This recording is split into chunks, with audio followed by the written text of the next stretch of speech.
The earth is the Lord's and the fullness thereof, the world and those who dwell therein. For he has founded it upon the seas and established it upon the rivers. Who shall ascend the hill of the Lord? Who shall stand in his holy place? He who has clean hands and a pure heart, who does not lift up his soul to what is false and does not swear deceitfully. He will receive blessing from the Lord and righteousness from the God of his salvation. Such is the generation of those who seek him, who seek the face of the God of Jacob. Lift up your heads, O gates, and be lifted up, O ancient doors, that the King of glory may come in. Who is this King of glory? The Lord, strong and mighty, the Lord mighty in battle. Lift up your heads, O gates, and lift them up, O ancient doors, that the King of glory may come in. Who is this King of glory? The Lord of hosts. He is the King of glory. I remember when I was young, I heard a song with this intro in it, and it always stuck with me. I love Psalm 24. I love the majesty of it. I love the victory behind it. But I've titled this sermon Setting the Record Straight because if you look within the context of the Old Testament, it's actually doing something I think is a little bit more awesome. But there's something pretty beautiful about what's happening throughout this entire song. The reason why I see this as having the record set straight is because even though the question is being asked, who is the King of the Lord, what's implicitly and simultaneously being stated is who the king isn't. How do I know? There's a story in Ugarit that tells how Baal got to this place to become the king of the gods. This is the one they worship. This is the one they see as the cloud rider. And they have stories telling about how he got to this place. And in this story, what is happening is, just like other ancient Near Eastern stories, there are these anthropomorphized creation deities. One named Prince Yam-Nahar, who at the time is the king of the gods. Yam-Nahar, remember that name. Prince Yam-Nahar. And so what's happening is Baal, in this council of smaller gods who serve under Yam-Nahar, has been kind of making his bidding among them. And he's been gaining some loyalty from these lesser deities.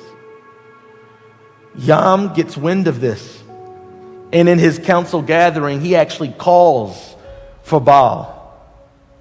This all takes place in what is called as the Baal cycle. Yam comes forward and says, give up the God whom you obey, the one whom you obey, you tempest. And so he kind of like slanders this entire council while indirectly speaking only to Baal because he's gotten wind of what he's doing. And what ends up happening is this.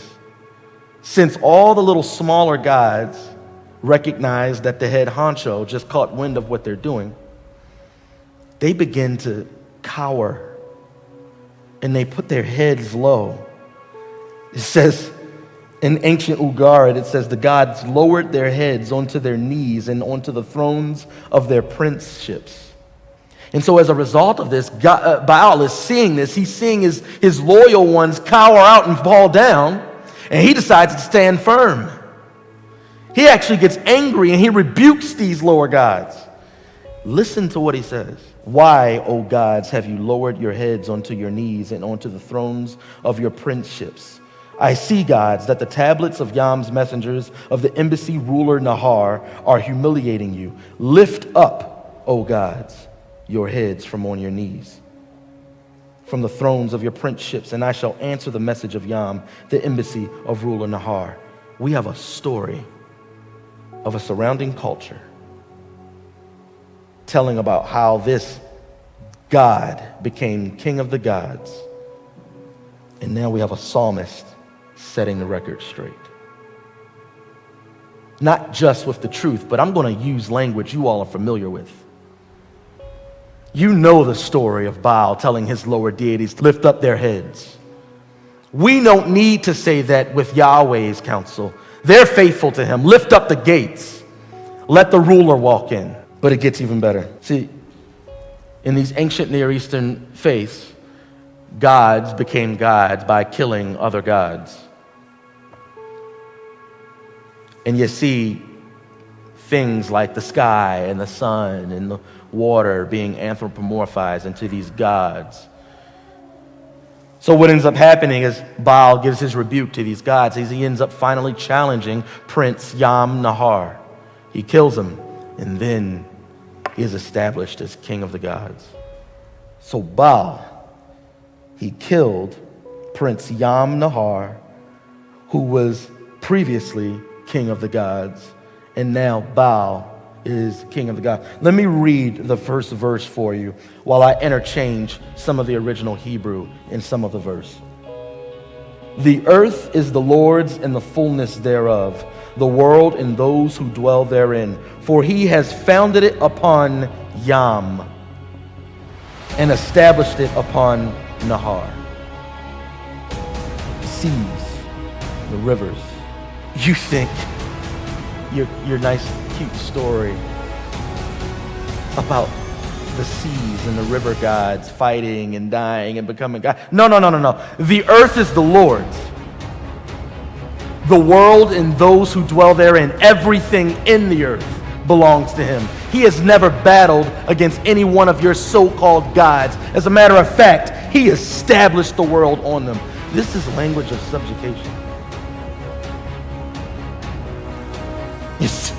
What's weird about this is that it's saying that God has placed the earth on the seas and the rivers. And we're like, wow, that's weird. That doesn't sound about right.